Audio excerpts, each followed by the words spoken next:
Ladies and gentlemen, to everyone, welcome to International Smart Manufacturing Forum and Exhibition 2025. We would like to begin our session 1, the role of artificial intelligence in advanced manufacturing and operational excellence. We would like to welcome our first moderator, that will be Muhammad Zakri MS, a CEO Academy from Malaysia Industry Forward Association, MIFA.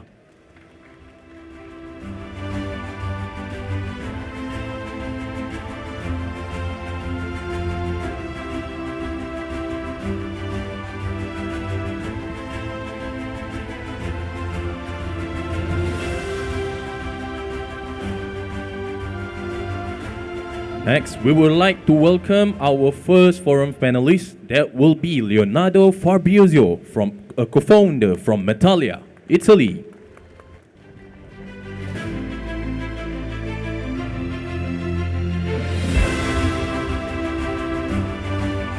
We would like to welcome our second forum panelist, that will be Tan Sri Dr. Raslan Ahmad, Chairman of Malaysia Smart City Alliance, MSCA.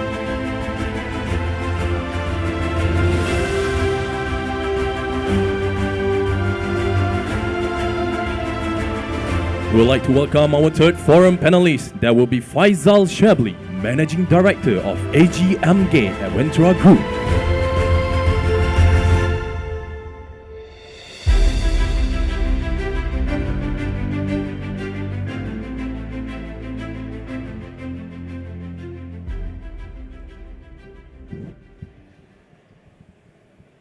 Hello everyone, good morning. Good morning everyone. I trust everyone here had your breakfast. Everyone coming here with a big smile because it's still morning. Is it? Okay, I will, on behalf of Malaysia Industry Forward Association, I would like to welcome each and every one of you.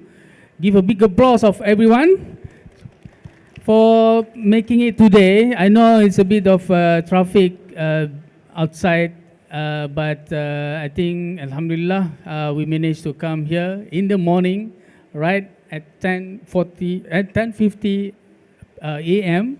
To start with our first forum session.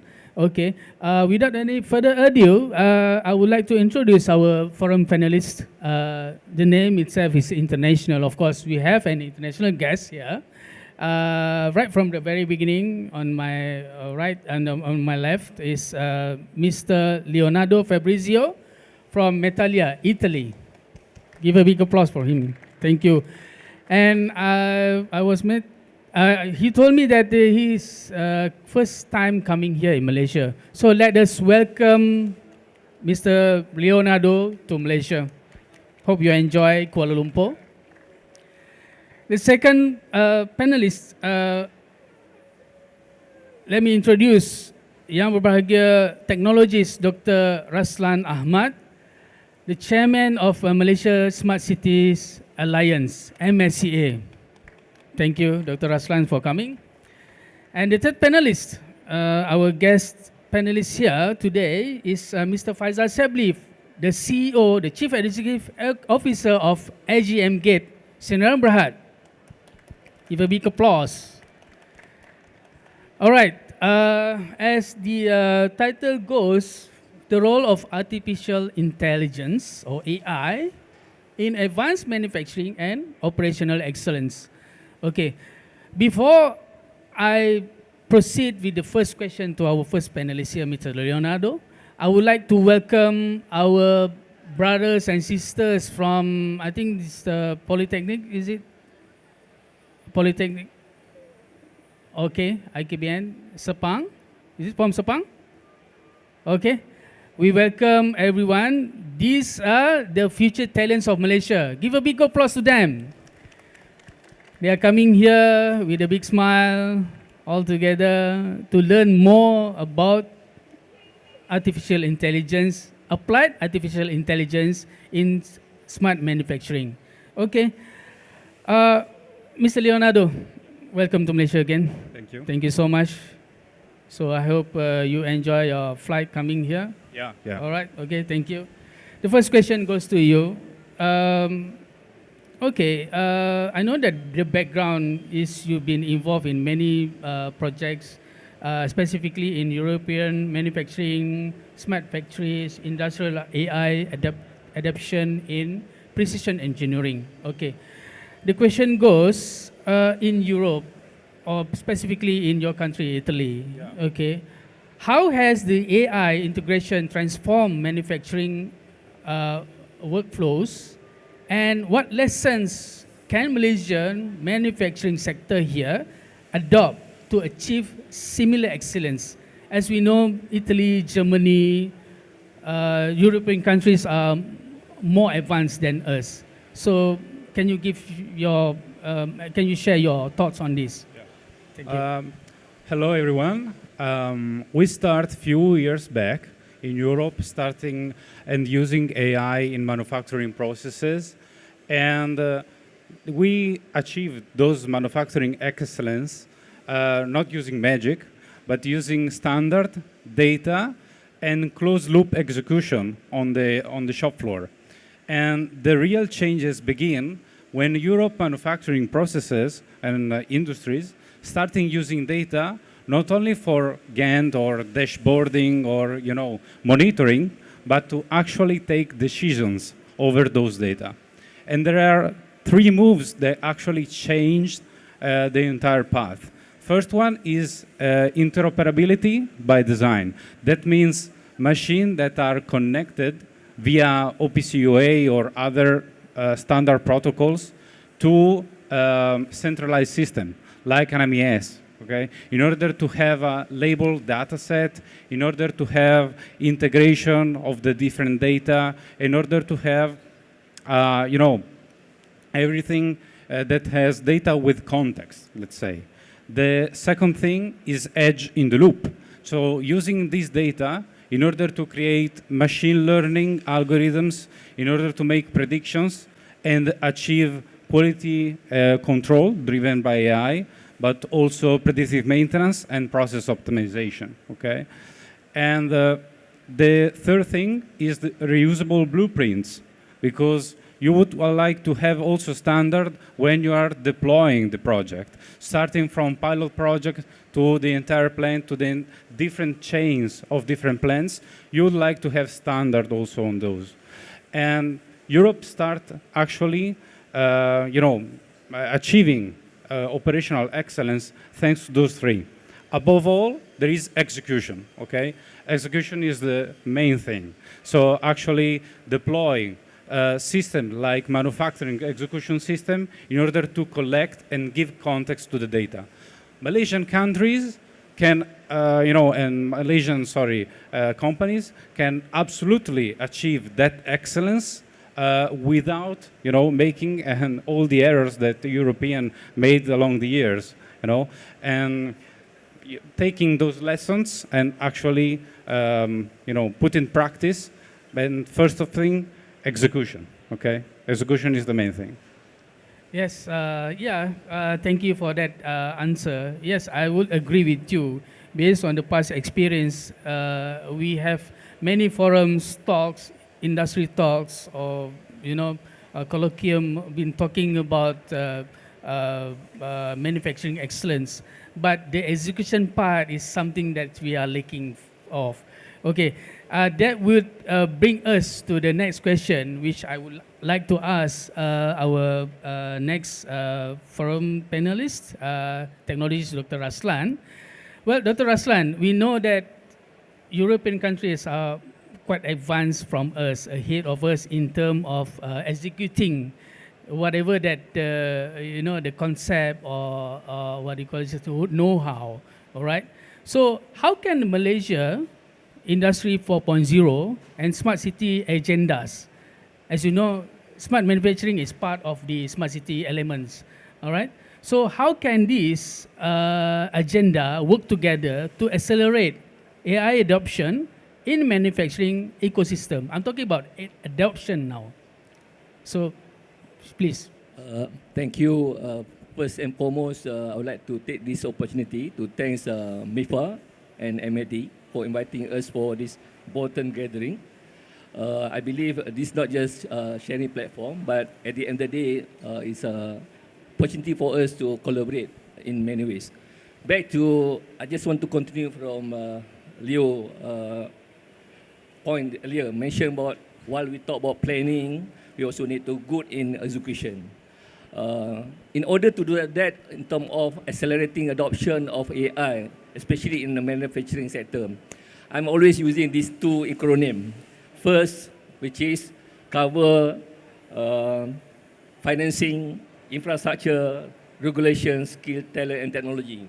The first element need to be always be incorporated in our planning, implementation, and also in the monitoring part of AI adoption. Especially for our students, because when you go back, the lecturer, the principal will ask you what you learned from today's session. I think you can just simply take this. First is one of the framework of mind when we are talking and elaborating on adoption of AI. Because, for example, I just pick one or two elements here. Let's say funding. Of course, we need alternative funding model or business model to realize implementing AI at all sectors, especially manufacturing. Because if you rely on conventional financing model, you might have a lot of problem because not everybody believe in this kind of solution in advance because they also not prepare themselves to support this kind of new technology because they are not familiar. For example, at the city level, our local government will ask us what are the technical requirements for this project involve adoption of AI at their level. Not just technology requirement, but the most important also the financing model because they not have the financing model to adopt of AI at their level. So that's where first is acronym or the parameter we need to always in mind when we talk about AI adoption, implementation, and execution. The second, I'm talking about readiness, which is again back to resource. The talent, the skill set, the manpower, the material, that also need to be factored in comprehensive manner. Second, or the economic angle, because at the end of the day, like I mentioned to Faisal, what are the ROI when you adopt AI in your sector? Because your stakeholder, your principal will ask you, where are the value of you embedded this kind of new technology in your organization? Accessibility, back to the connectivity, the digital aspect, institutional enrichment within your institution need to be also prepared toward that. The problem sometimes, everybody talking about the buzzword AI. Everybody try to understand AI. And then without the buy-in of the leadership, the managerial aspect of this thing cannot be done. So I just want to share these two acronyms. Perhaps this become the idea for you when you want to talk about AI at adoption at your level. The first and ready is a mantra for this. Is like chef, you need the recipe. This is the recipe for us. So you can look each parameter when you talking about AI adoption at your level. Doesn't matter at manufacturing sector, agriculture sector, finance sector, and so on. These are common parameter we need to always consider in terms of to ensure the planning, the implementation, and realization can be done in this new technology. I stop here. Thank you, Dr. Raslan. I think it's just like we have a good car, a Ferrari, but we don't have the key to start the car. Am I right? All right. Okay. So when you're talking about AI implementation, the key word is adoption. Whether you adopt the technology or not. All right. It's like, okay, the brothers and sisters here, you learn something, but you never apply. So we come to the application part of it. Okay. Let me a bit of introduction. Mr. Faisal Shabli here is someone who already applied AI in businesses. All right. There goes my question to him. From your own perspective, being the solution provider for the global companies, not just here in Malaysia, but global companies. He got clients from Middle East. He got clients from South Africa. So let's hear from him, okay? From your own perspective, business-wise, Okay, what are the key barriers that preventing a business from adopting AI in their day-to-day operations? Please. Assalamualaikum warahmatullahi wabarakatuh. Thank you, Maifa, for having me here. Okay, it's a very good question, literally. Because in adopting AI, before we go into that, let me frame it into three main elements. Okay, AI adopters, globally I'm speaking for all global companies, right? There are three types of adopters.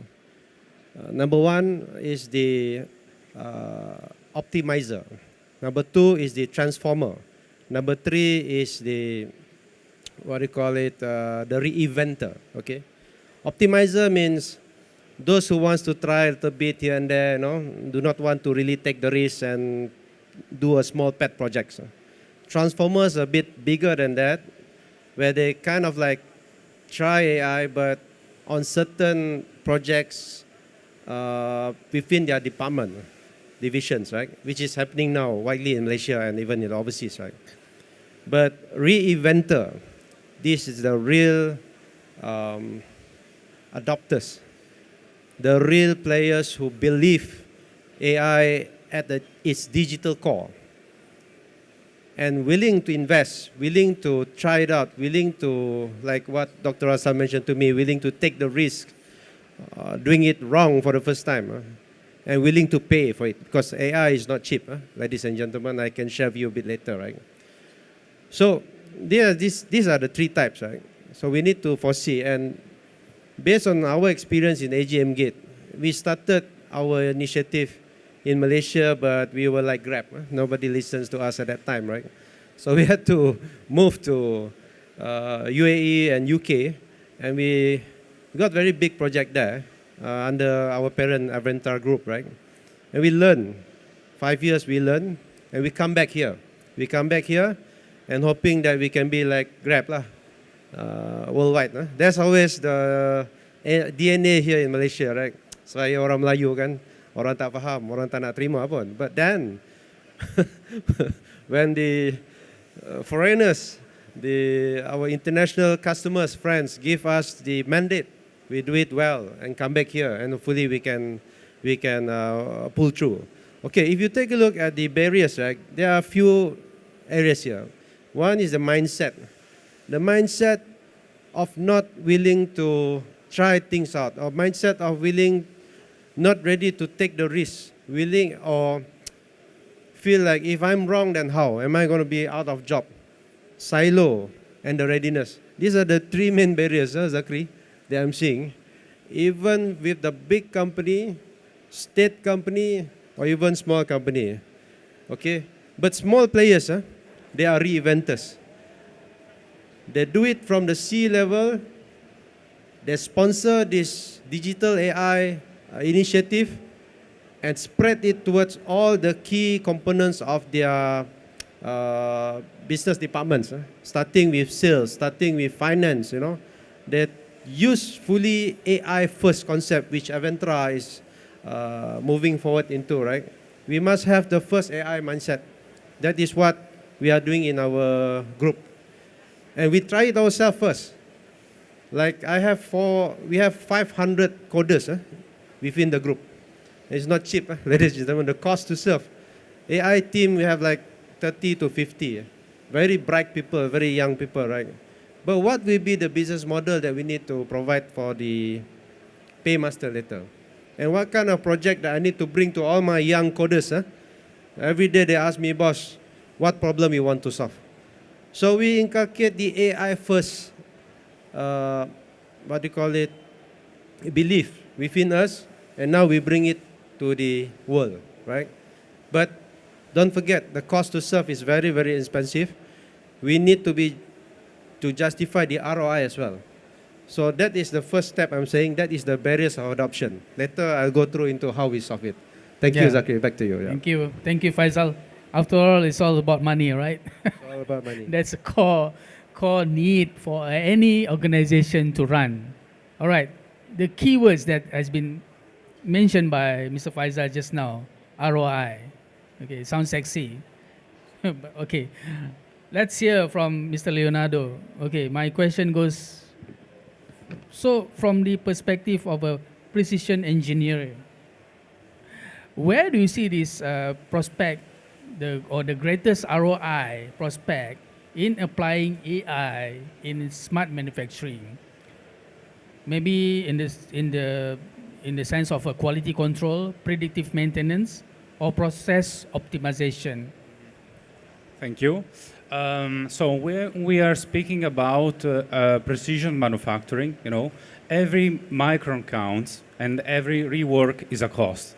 So probably the most return of investment, let's say, that we can do is when we are talking about AI quality control, because we tackle directly where the costs are, scraps and rework. That's why with AI quality control, using computer vision and also analytics on the metrology, on the data incoming from the machine, in order to make some predictions over the variable we are monitoring, we can actually make AI quality control driven decision, And this is the first thing. Then we are speaking about predictive maintenance as second. Especially useful when you have very high value assets, or very critical assets, when even an hour of downtime is destroy the production schedule, and you have to remake it from scratch. That's when you would like to have predictive maintenance in order to calculate the remaining useful tool lifetime, And the third one, it will be process optimization for consolidate the margin. It means reduce the kilowatt in order to produce a part, make it shorter the cycle time, So probably 70% of the budget, I would spend it on quality control, then the 20% on predictive maintenance, and the last 10% on process optimization. Above all, execution, Execution is the main thing. A very clear and comprehensive answer for that. Yes. Okay, Dr. Raslan. Now, my second question to you. Okay, what role, as we know, Dr. Raslan, he was with Mike before, Malaysian agency under MOSTI, who are taking care of the industry and government initiatives and collaborations. Okay, Dr. Raslan, what role should the government and industry alliance play right now in creating data sharing networks to make AI in manufacturing more effective or more lucrative? Please. Thank you, Zachary. Definitely, government and industry can play multifaceted role as a driver, as a facilitator, and also, to me, as a catalyzer for AI adoption at various levels. And then, normally, country like Malaysia, from developing country point of view, we always rely on government to lead the technology adoption and deployment at various levels. That's where focusing on developing the right and conducive infrastructure for adoption of AI is critical, because without the infrastructure, we cannot mobilize resources at the accelerating rate pace kind of arrangement. And then when you're talking about critical infrastructure, definitely this involves multiple stakeholders need to be mobilized, not just from government per se, but we need to also ensure industry also get involved in terms of providing the right infrastructure for AI adoption. That's where the collaboration between industry and government is a must. And then seamless understanding or common understanding is critical for us to ensure at various levels, either at the user level, solution provider level, understand what are the critical success factors for them in the context of the infrastructure. The second aspect, back to when I mentioned about talent, skill, and so on, where we need to come up with the right workforce for adoption of the AI. That's where our audience today among the future workforce where we're expecting they understand, not just understand, they also involved in realization of whatever AI deployment in our country. I still recall during my early days working with the government, my principal challenged me, not just from theoretical point of view, from our cognitive point of view. When we introduce ICT, in the first place, we define how we define ICT. Similar, how we define AI. Are we just define AI from a technical point of view per se? Shall we also consider we define AI from cognitive point of view? Because AI involve data, involve analyzing the information, and then using the technology to analyze, and then also presenting the finding, the outcome, to improve our performance in automation, in agriculture sector, you name it. So the right skill workforce, knowledgeable workforce in this area is critical for our country. So that's where the future generation not just need to understand how technology been adopted, but I still remind by my bosses, we should now it's not just a recipient of the technology, but we also need to become the contributor of technology. We need to looking the technology from two angles. Technology as enabler for our activities in the manufacturing and agriculture. The second, technology as industry, our new emerging industry. So that means when we involve in AI adoption, in our mind, it's not just talking about application, we as a user, but we need to also look from the angle, we also can create new emerging industry for our country. So that's the perspective we need to always encourage our future generation to have that kind of thinking ahead, because otherwise we are forever interested on adoption. Malaysia always popular in terms of usage other country solution.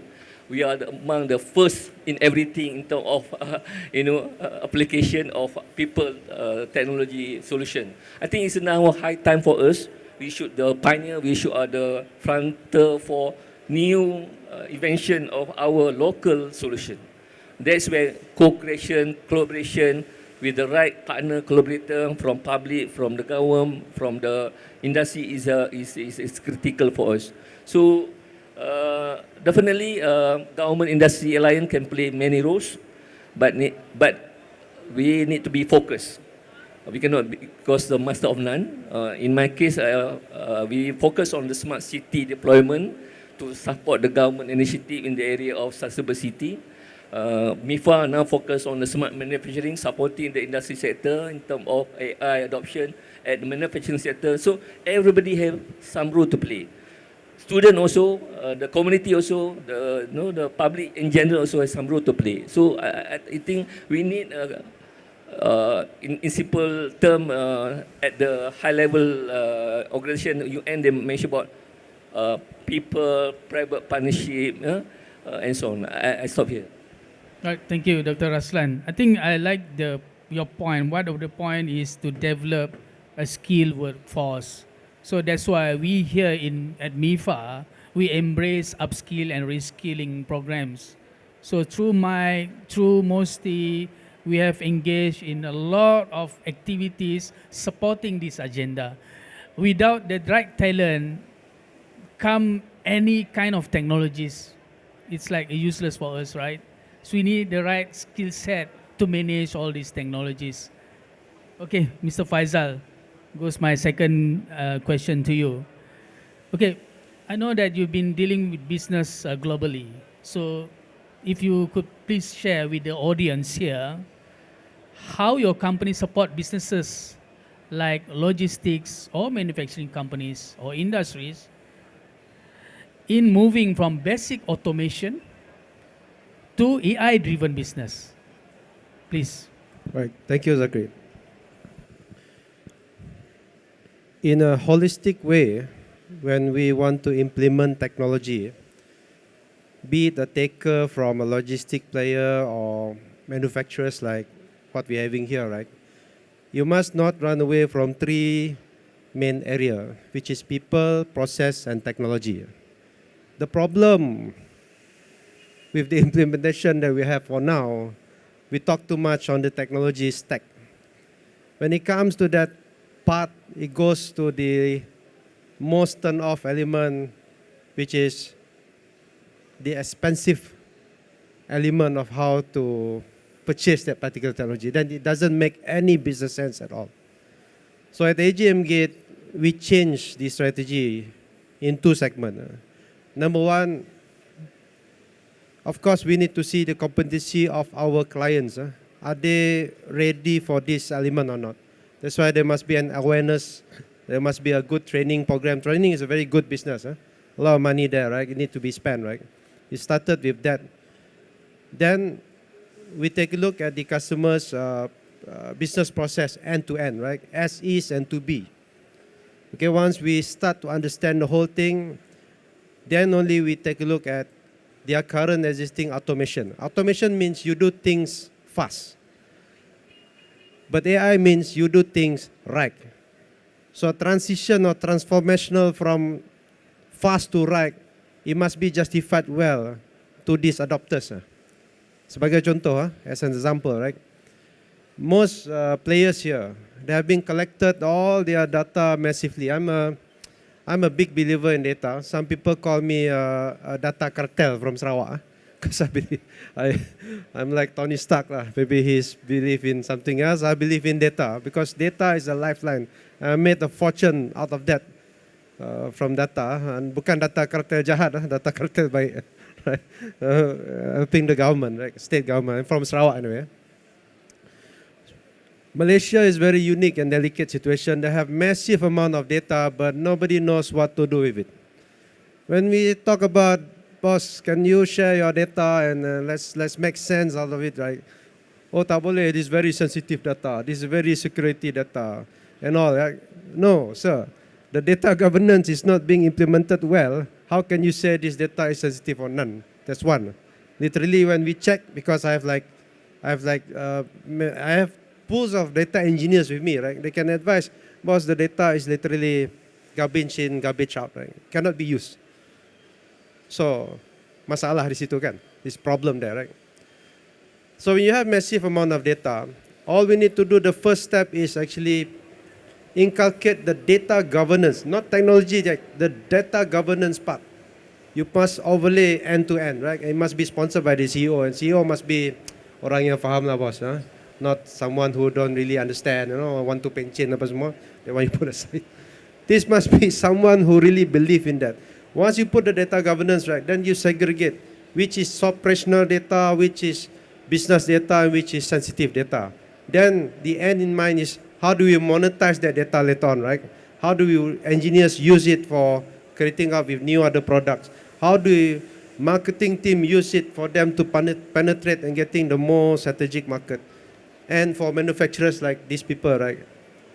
How can they use data to strategically find out what is the cost of doing business, satu, and what is the just-in-time data that they need to have so that they can produce right amount of raw material, raw mat they call it, to come up with end product and sell it. Just in time.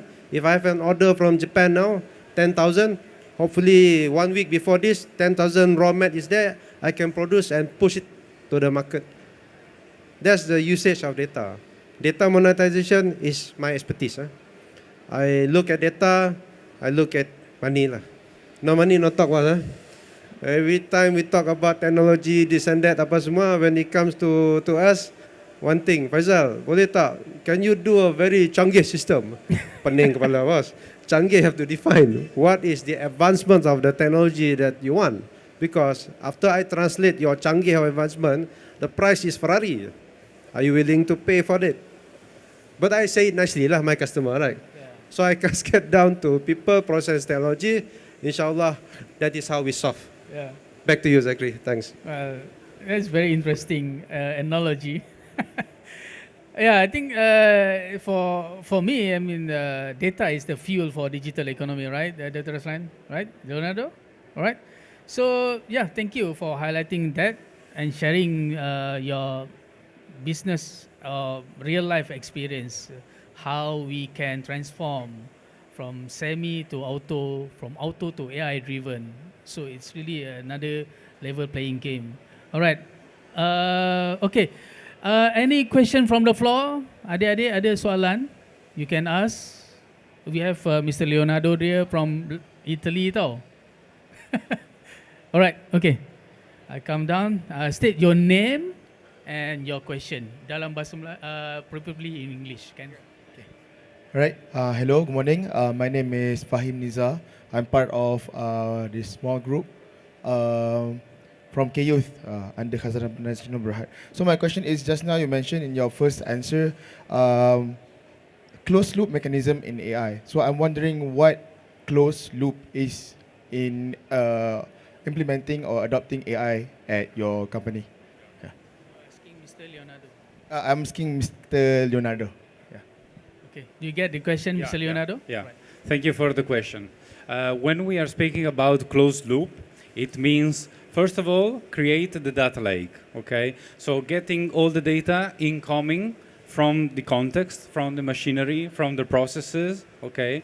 And then label that data, avoiding all the dirty, let's say, make a data clean. And then after that, create machine learning algorithm, okay, over those clean data.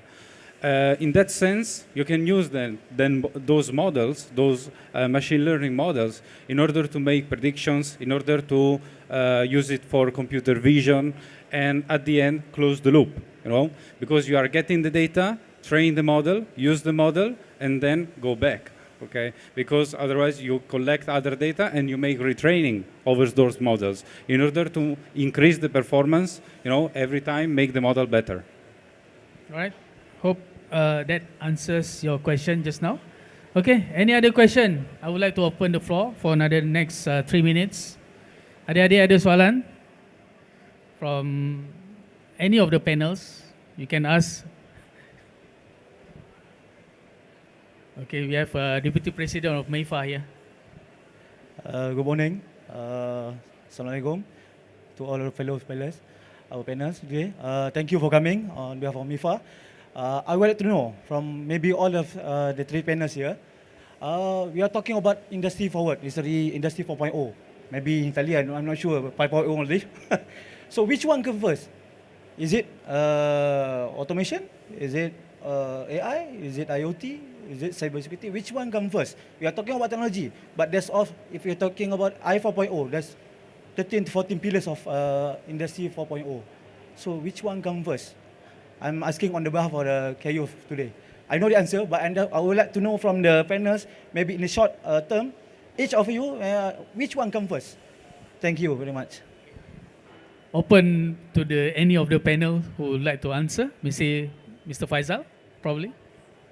Terima kasih. Thank you. It's a very good question. Which one comes first, right? I will see which one brings more money faster, right? That's from the businessman. purely business perspective. I'm a bottom line man. Right? Okay. Readiness is very important. When we talk about all this industry forward, IR 4.0, 5.0, whatever zero after that, right? The common currency or the lifeline of that is literally data. Agree, right? But are we in Malaysia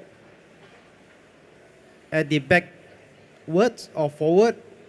I would think Tun Made early in MSc, I was involved in the 7th flagship MSc project, E-Sharia. I think that's the only project that is successful done by Science, my previous company in Sarawak. Right?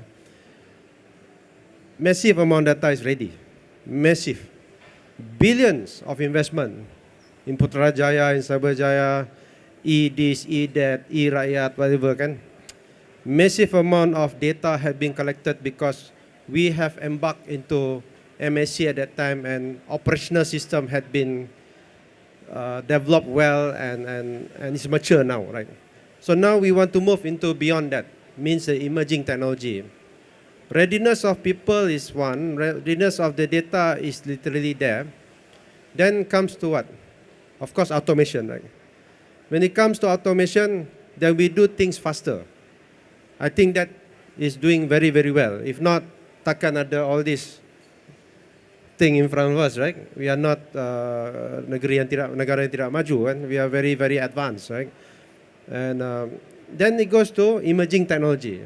I was in the era of big data, definitely, back in 2012. That's where I fall in love in data and became the data cartel, as how you're seeing now, right? Then, the era of blockchain. Everybody do ICO this, ICO that, apa semua kan, scamming here and there banyak. I'm seeing that. I sort of want to be involved in that. But when it comes to AI, right, as a technologist, I'm seeing the adoption and the acceptance of AI is so widespread until our Kak Kiah who sells goreng pisang also using AI, right? That is magic, right? Blockchain cannot, because only a certain group will understand that. Big data, only the data scientists, whatever it is, right? Understand.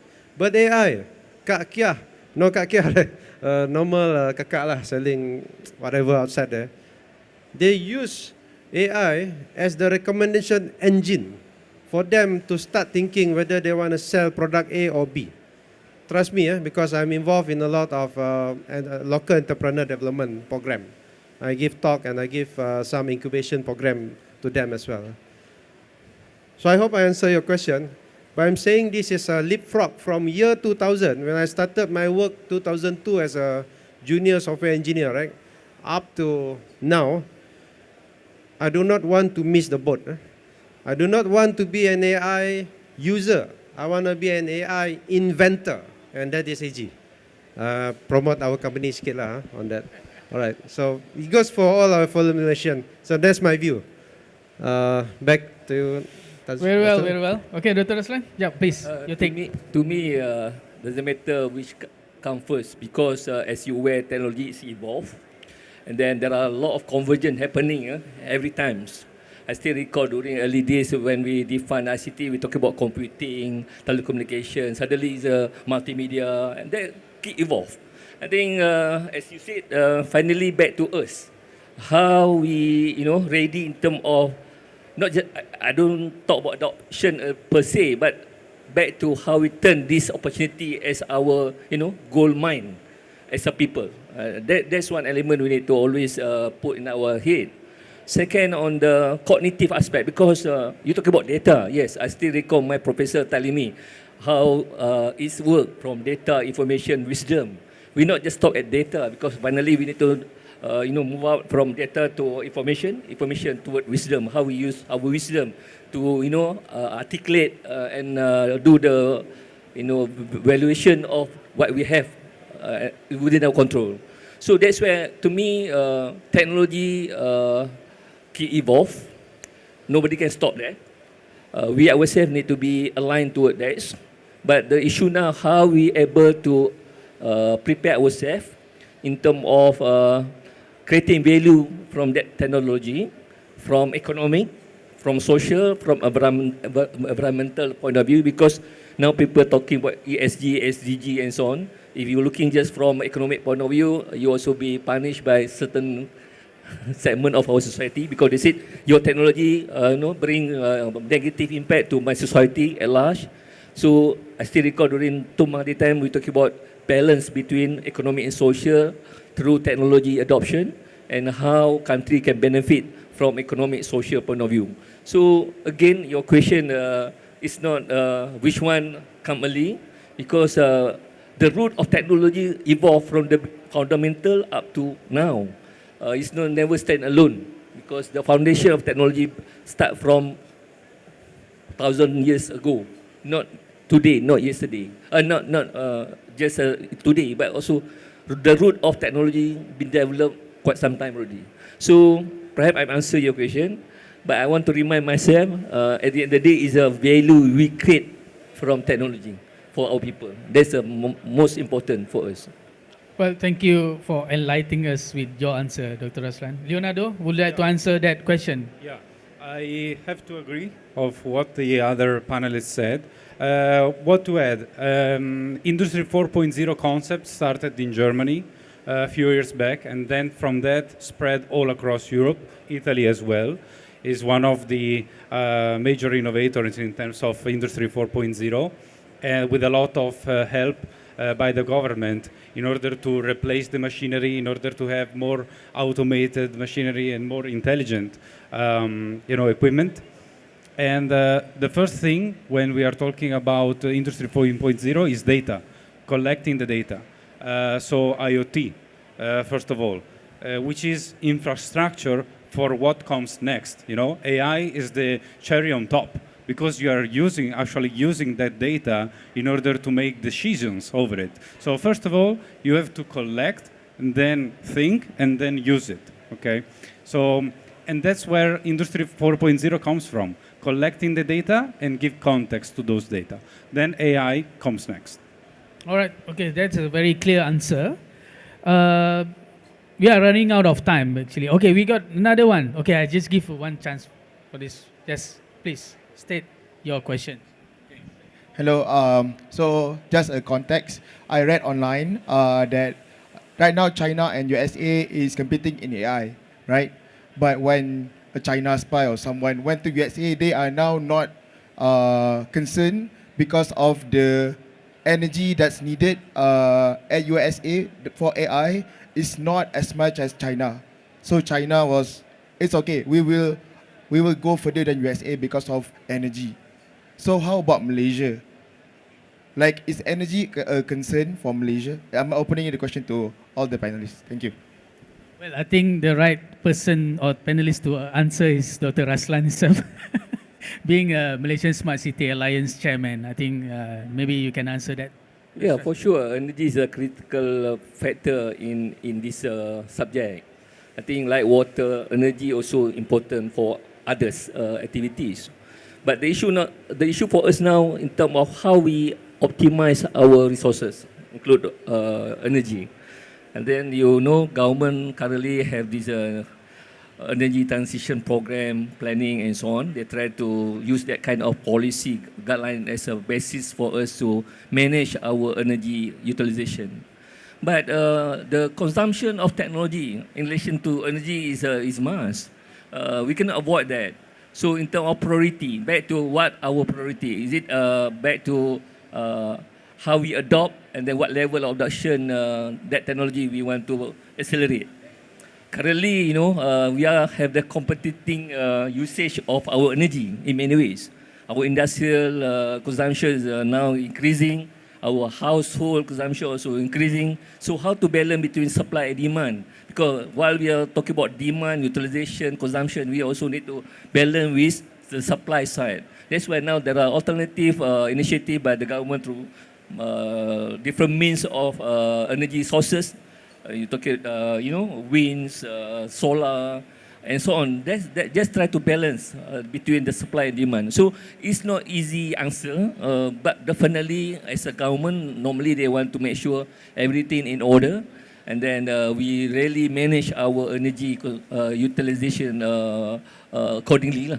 Because we cannot say this is more important than others because everybody require that basic resource, which is water, energy. These are two elements which cannot be avoided. And then we need to talk from sovereignty and security national point of view. It's not just from user point of view because water, energy is a sovereignty of our nation.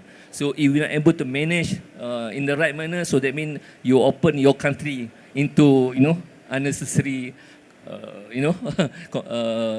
competition and what the current post country now try to position themselves in terms of pushing their technology, pushing their economic competitiveness aspect. All right. Okay. I guess we need another forum to talk about that specific topic. Yeah. Energy is like a hot topic right now. Renewable energy. All right. As a summary, we are running out of time. I'm sorry, we can't just proceed with the third question. Starts with Mr. Faisal here. Just one word, Faisal, to summarize everything. How we can leapfrog from just pilot AI into applied AI in smart manufacturing excellence. Just one word. Or maybe you can explain. Yeah. One word. Yeah, one word, just one word. Orang Malay says cakap banyak tak guna, just one word, so that it will just strike straight to our mind. My summary in all this element, right, for AI adoption. Ya, dia panjang ayat saya tapi dia ada one word. Can. I mean, yeah, Right. it's It's, forgivable. We are blessed, guys, living now, right, in the era of AI, right? Because once you have AI, right, like for myself, I use AI a lot. I know I have like 100,000 PhDs behind me to come up with whatever that I want to, right? So efficiency is that one word I'm saying. Efficiency. Efficiency. Tetapi efficiency has to be translated into dollar and cent. To me, for manufacturers, players here, use this effectively because it will reinvent your business model from the efficiency. Then you stay relevant, inshallah, for the country. That's all from me, Zakri. Right. Terima kasih. Thank you so much, Faisal. That's a very concise, straightforward. Dr. Aslan, short lah, yeah. not just one word, maybe 1 or 2 words or 3 words. I want to go back to my first point earlier. Okay. Ready and first. Ready And first. and first. So be ready and be first. All right. Okay. Do you get that? All right. Leonardo, how about you? To summarize. Yeah, to summarize, ready and first is good, Yeah. and execution from my side. Execution. Execution is the main Let's- thing. Let's learn from the European guy. All right. All we need to do is just to execute. Just do it. It's Nike, right? Is it Nike? Just do it, right? But the term "do it" is money for us. So we got money. Just do it. All right. So big applause to Mr. Faisal here from AGM Gate. Dr. Raslan, Malaysian Smart Cities Alliance, and our guest honor here from Italy, Mr. Leonardo Fabrizio from Metalia. All right? Okay, so without any further ado, I would like to invite our president, Mr. Technologist Muhammad Didish Hendra Shah, to come forward to the stage. We would like to hand over a token of appreciation to each and every panelist here. All right. First, we would like to invite Mr. Faisal. Mr. Faisal.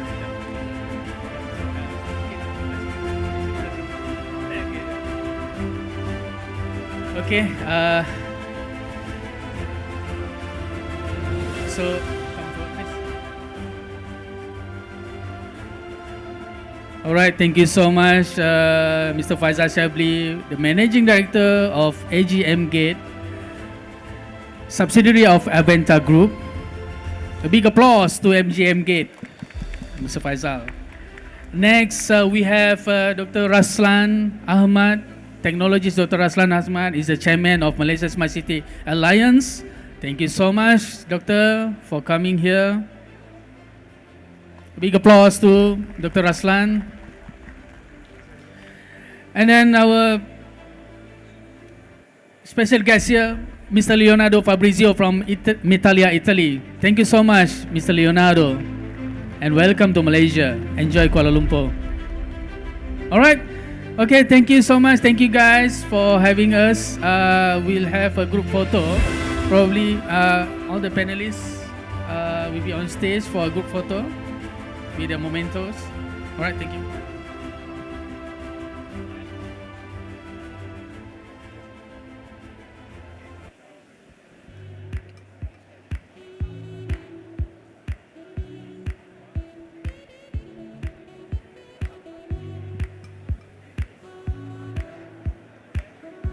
Okay, I have a request here. Can we go down so that the photographers can take the photos from the stage with all the audience? All right, let's go.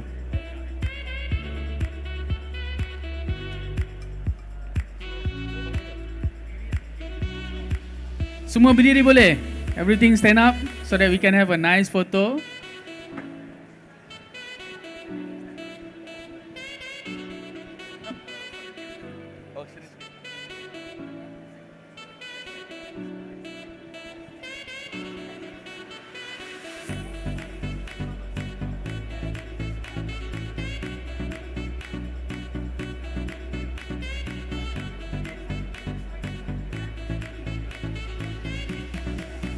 Okay, thumbs up, everyone. Thumbs up.